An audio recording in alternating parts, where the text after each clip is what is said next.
Hey folks, this is Vincent Adeli with Dad's Gaming Addiction, and today we're going to talk a little bit about Planet Coaster 2. This is a game that you can find on Steam for about 50 bucks or so. I myself picked it up during a 20% off sale, so I got it for about 40 bucks. And I've spent the last 20 hours playing this. I streamed pretty much my entire first park. From beginning to end, you'll be able to see how I made it the way I made it now. And it's over on Twitch if you want to see it. If there's a whole lot of interest, I'll export all of that, put it in a video for you, put it on YouTube. But for right now, this video is just good enough for me. So this video is not going to talk about like how to play the game and best tips and tricks and how to do this. No, I want to quickly just kind of talk about the game itself and why I both do and don't recommend it. Now, Ida Lee here has not played it, but she's been watching me stream it for the last 18 to 20 hours. Now, what I will say is that there's new stuff in Planet Coaster 2. There's the inclusion of water parks, there's new customization things like you can attach scenery and blueprints directly onto rides, which is kind of cool. There's a new pathing tool. There was pathing in the Planet Coaster 1, but this one does it slightly different. You can change like the color and you can copy and paste features. There's also water mechanics, and I gotta say they look pretty if your graphics are up for it. There's also separate loading and unloading stations. There's heat maps, and I think there's about, I want to say 5 or 6 themes, although I was hoping for more, honestly. Now, so there is new stuff that they've added to the game. Now, one thing I will say, though, is that there's already 2 DLC for this game already, and there's a slew of problems with the game itself.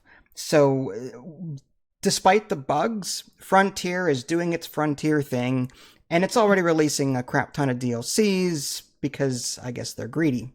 So, I mean, that's just, Frontier has done that with Planet Zoo, Planet Coaster, and every other game that they've made. It's just unfortunate. Their DLC practice is just unreal. And that's a shame because, like, these are good games, but I also don't want to pay, $200. Like, it's like EA and The Sims. I like it, but I don't want to pay thousands of dollars for all the content, and just give me a $50, $60 game and let me just play that, But anyway, so my experience playing with this game has been fairly positive. I will say, though, that the first time I booted up this game and created my own park, I got ready to sit down into it. The park management screen is bugged. That screen lets you adjust things like your staff, park prices, all that stuff. There's a whole menu, research, and it crashed on me the very first time I opened it up. I'm like, well, this is great. I can see why it has mixed reviews on Steam.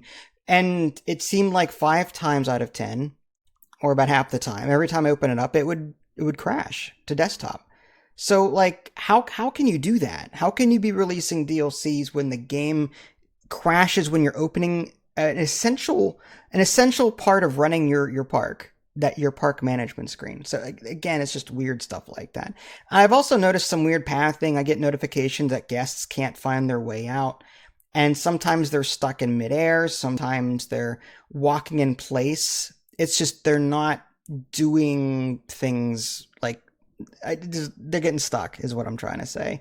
So despite like all of my attempts to make a fully functional running park, the game is broken in certain ways. The go-karts, there's a custom go-kart that you can create, and no one rides it because the scenery is bugged, meaning if the scenery rating is like 0, then no one wants to ride it. So despite all the scenery I put around that go-kart ride, no one goes on it because it's bugged at 0. And that's a recurring issue on the Steam forums. And Frontier hasn't fixed it for like a month. So these are concerns that people have. Like, how can you be releasing DLCs when all of these things are still not working? And despite that, like, that is unforgivable. This is a finished game. This is not early access. I have high standards for finished games. They should be relatively bug-free. And before you start releasing DLCs, actually make the game work. That being said, like, Frontier development has been around for a while. Planet Zoo, Planet Coaster, and they're still patching their games after all this time. So that gives me hope that at some point in the future, like a year or two from now, that this game will be up to par, but it's not yet. So I guess with all of that gobbledygook out of the way, idly, like I said, you've been watching this for the last 18, 20 hours. You haven't played it, that's fine. But Mhm. what have you noticed that you like or don't like about it? Is, are you excited to play this? So I have so many hours in Planet Zoo. I have a few hours in Planet Coaster. I have a gajillion hours in Jurassic World, Evo 1 and 2. Mm-hmm. And with this game, I probably would have refunded it so fast. Mm-hmm. Like within the third or fourth crash. I can't believe you stuck out with it, but you must really like the water part of it. And I gotta say, upon watching your streams, like the water stuff really does look fun. I think that creating a custom lazy river Mm-hmm. is probably the coolest thing ever. Um, but to me, it just looks like a rehash of Planet Coaster 1 with even worse UI. And I didn't really like the UI in Planet 1 in the first place. Mm-hmm. So this kind of made me want to pull my hair out a little just watching you. And even though I want to play it, I'm preparing myself For to get really disappointment. frustrated. Yeah, for disappointment, to get really frustrated because it needs more explanations on specific things because I see you like fumbling around quite a bit, and it's the same reaction that I would have. Mm-hmm. Certain building mechanics like the water filters with pumps. You can't even get the pumps to show up. Like how do you even get pumps to show up in the first place after building the building? You Mm-hmm. know, or I mean, it's a huge steep learning curve, I think. And It is. I I get nervous with games that have pieces because for people who are not creative, it's kind of really hard to take little pieces and turn it into a masterpiece. You Mm-hmm. just but I'm glad that there's a workshop. I'm glad people can actually share their creations. And then that's another thing, like they took off Steam Workshop, so it's its own little frontier workshop. And that is so unfortunate. It is. Uh, Paradox Interactive did that with City Skylines, and that didn't work out very well. oof, that's rough because Steam Workshop is pretty seamless, and I think it has doesn't it have like a vetting process or something? Kind I of. Yeah, there is kind can't of an approval remember. process, but I mean, I can upload anything I want to Workshop, really. Yeah. Mm-hmm. But And mm-hmm. but all in all though, the water is so beautiful. Like it's so pleasing to see all the little water effects that you can do. Mm-hmm. Um I love that you can have all these different effects and you can actually put different animations. You haven't delved into that, but I saw that you can actually animate the effects that you do place down. So that's really cool. Mm-hmm. I love that you can preview things before placing it. Um, there's a heat map, which I adore. The Mm-hmm. first person view is awesome. Brushes, I love the brushes. I think the brushes is one of the best thing about the game. Mm-hmm. Um, and you can even like customize your own brushes. I wish you did the campaign and the tutorials when I was watching your stream, but it's not a big deal because it's actually really interesting to see what you come up with and what your creativity um comes apart. So it's Mm-hmm. like it's really cool to see that on stream even though I haven't played the game. It was a So rough ride. Yeah. yeah, all the rides look really It bad was, joke. yeah, yeah, yeah, yeah. So, I mean, like, long story short, like, I feel like I got my money's worth out of this, but it's Mhm. not, it's for a fully released game. I was left disappointed. It's not as fleshed out as it should be at launch. I feel like the developers released this game too early, and that's a huge problem. So Yeah.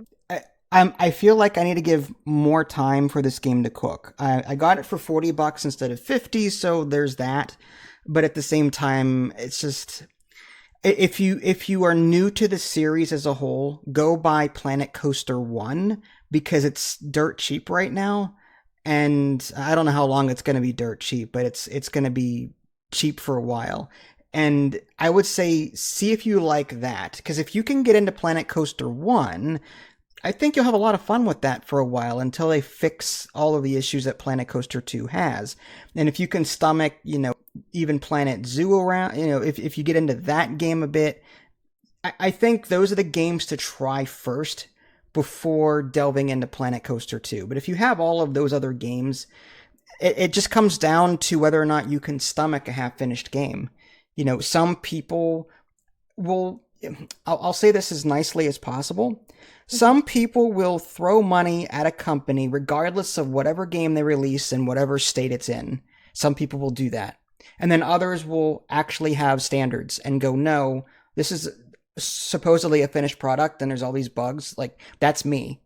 I'm old school. When I get a game, if it's finished, I expect it to be done. And get updates, fine. And if there's the occasional bug, fine. But this game acts like it's early access, and it needed to be labeled early access. I think there'd be more leniency with the reviews if it were labeled early access, but it's not. So I think that's a huge problem. Again, the only thing that I think will save this game is that Planet Coaster, the Frontier development, is like releasing patches for those other games still after all of these years. So Planet Coaster 2, I think, is going to be a great game, but it's kind of a broken mess right now. It works when it wants to, and it looks nice when you do get it to work. But anyway, that was Planet Coaster 2, at least what we think of it. If you want to see more like videos of this, just let me know on my Discord channel. I'll take you through building a new park. The one I have now is pretty much done. Making it any bigger actually tanks my frames per second, and the people are starting to like walk in place and be broken, and things aren't working right. So at some point I need to start over anyway. It's just the park is too big for its own good right now. All right. Well, this is Vincent Adelief. Thanks for watching. We'll catch y'all next time. Take care. Hi, guys.